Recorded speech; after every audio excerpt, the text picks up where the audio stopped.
Raul Jimenez here with the Schrader Group. I'm here with the local expert, Cameron MacDiarmid, with Northwestern Mutual, and we're going to talk finances. Everyone always gets kind of, bubbly when they talk about finance. Either they do it or they don't, and I think we're going to dive deep and try to figure out a little bit more about it. So tell me a little bit about yourself. San Antonio native, went to Texas A&M, spent 9 years in the Marine Corps as a reconnaissance man and a special operator, and then moved back here. As you know, we played football together. We did. So Back in, I guess that was 20 plus years now? 22, 23 years ago. You don't have to add the extras, right? We could keep it there.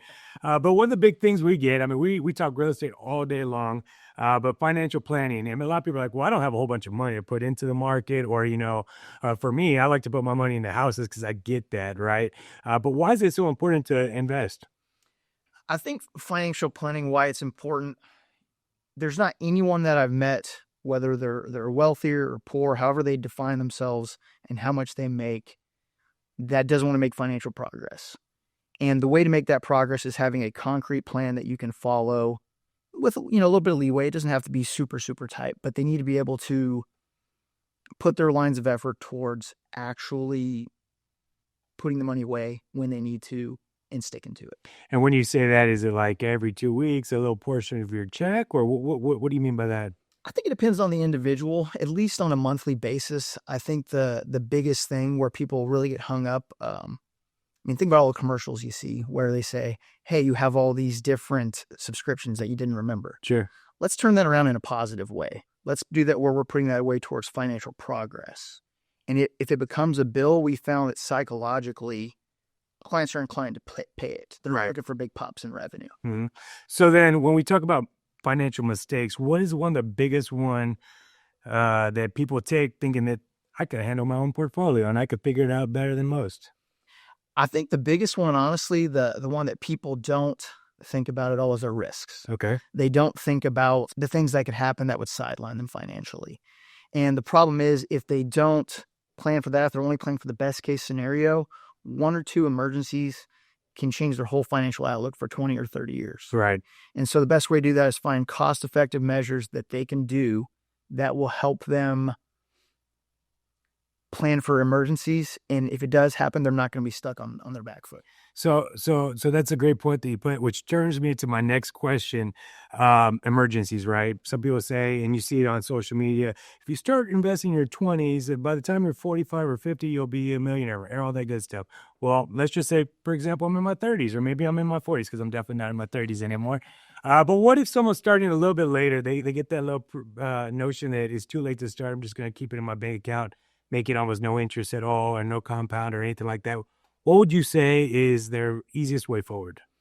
I'd say the best way is consult a professional. I think a lot of people, they lose hope because they don't know what the numbers look like. Have someone run that for you. And no one is really, it's not too late for most people. Now, you might have to make some compromises. You might have to say, hey, I need to sacrifice a little bit of my lifestyle now to be able to retire someday. Or I might have to sacrifice a little of the monthly income they want when they do retire. Sure. It's just the compromises you're going to have to be willing to make. But I've talked to folks in their 60s who really hadn't put a lot away, and they were able to still reach their goals because they came up with a plan with us, and we worked with them, and we were able to get there. But we just had maybe changed some expectations for them. So you said plan, working with a professional, which I think is key, and that's why you're here today. What are some of those major pillars that you would say would be things to kind of allocate for in financing? I'd say be consistent. You need to have a monthly contribution, whether it's to your retirement accounts, your normal investment accounts, your savings, stuff for your kids.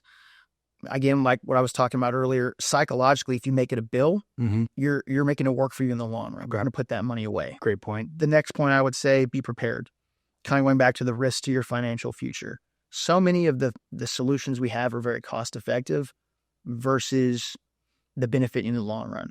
Again, going back to 1 or 2 financial emergencies can put someone on their back foot for so long they feel hopeless. We want to stay away from that. The next one, I can't be concrete enough about this, is be bold. Okay. A lot of people, the market goes up and down every day. And really the work that I do with most of the clients I work with is when the market goes down, is calming them down, say, don't freak out. The longer you stay in the market, the better you're going to do. And it's psychology is all it is. Right. I think the stats, when you look at them, say if you pull out on the worst days of the market, for one thing, you're probably selling at lower than you bought for, so you're losing money. Sure. But you're also missing the next 10 or 15 best days in the market, because when it comes back, it really comes back. So we want to make sure that people understand that. So that's a big one. Now, I got to be very clear on this too, though. You can lose money in investments. You can even lose what you put into it. So I've always got to tell that to people. Being bold is important, but work with someone who knows what they're doing. And the final point that's really important too is to be diversified. There's a certain amount of asset classes we tell clients to put their money into. There's things that are safe. There's things a little bit riskier, whether it's, real estate, investments, things along those lines. We want to make sure that you're not putting all your money in one basket, basically. However, the big thing is saying you have to have the right types of accounts as well. Sure. So not just throughout the market, but in the right places. Let's have those dollars. So you hit on another thing, possibly, things dropping, right? And we're real estate. We know that right now the market's a little tougher, higher interest rates, higher inventories. So sometimes you might have bought it $500 grand. If you need to get out of there, you might leave a little bit on the table. Right. But how does real estate fit into diversifying that investment plan? No, that's a good question. There's ways to invest in the market in real estate, but a lot of folks like yourself, a lot of the clients that I work with, whether it's commercial, residential, it's a good asset to use, especially for cash flow and income for a lot of people. Right. Obviously, you wouldn't want that to be your only source. You want to be in a lot of different places, but for a lot of our clients, it becomes a place where they can create income that they can put into other financial vehicles. And also, it's just another source of income in the long run. So when you say that, when someone's trying to consider, whether I invest in real estate or a rental property, I mean, what would you say? Like, I mean, we have our own rules that we try to follow as best as possible. Mm-hmm. From another lens, how would you dictate that? That's a good question. I'd say the best way to think about it probably is making sure that you know in your numbers, knowing what your profit margins look like, having the requisite reserve for emergencies, stuff like that, unforeseen costs, and just being realistic. It's going to take a little bit of time to build up the cash flow you want, but it's just like your investments, have them in a long-term mindset, being able to hopefully weather a little bit of volatility in the market too. So you just hit mindset. I think mindset's pretty equal to habits, right? So if you're talking to the viewers now, what is the biggest thing that you could say for long-term financial gains? What would you do today, whether you've been doing it for a long, long time or you just started? Okay. Keyword here, folks, budgeting. Having a budget you can stick to every month.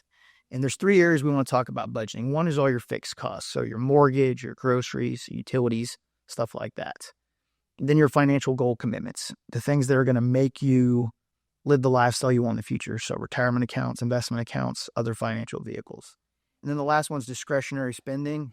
This is where that's my favorite. That's where most people have the problem, unfortunately. You really need to be able to have your bank accounts even set up in a way where you know how much money you're spending on your discretionary costs. And if you need to maybe hold back a little bit a month so you can just still meet all your other obligations. And is that something you could help our viewers with? Sure. There's actually a really funny little trick that we do with a lot of our clients. We call it the 60-20-20 rule. No more than 60% of your income needs to go to your fixed cost, if that's something you can do. And then you cut that other portion in half. 20% is going to go towards your financial commitments and goals, retirement accounts, investing, real estate, if that's what you're working with. And then other 20%, let's put it towards fun money. You need to be living life. You need to be having fun. I can tell someone, hey, it's great. You can have this amazing retirement if you pinch every single penny and you're living off, beans and weenies for the next 20 years. But nobody wants to do that. You want to spend time, build memories with your families, and you need to budget for that as well. And for everyone that wants more information, where do they find you? Where do they get more information? All right, folks. CameronMacDiarmid.nm.com. Hopefully they can put up because my name's really hard to spell. There's a lot of great firms out there. I would just tell you, find a good professional you like too, because you got to like the folks you're working with. Well, there you have it. Thank you, Cameron MacDiarmid, for joining us and giving us great financial tips. For more information, please like, share, and subscribe to our channel. Thank you all very much, and y'all have a blessed day.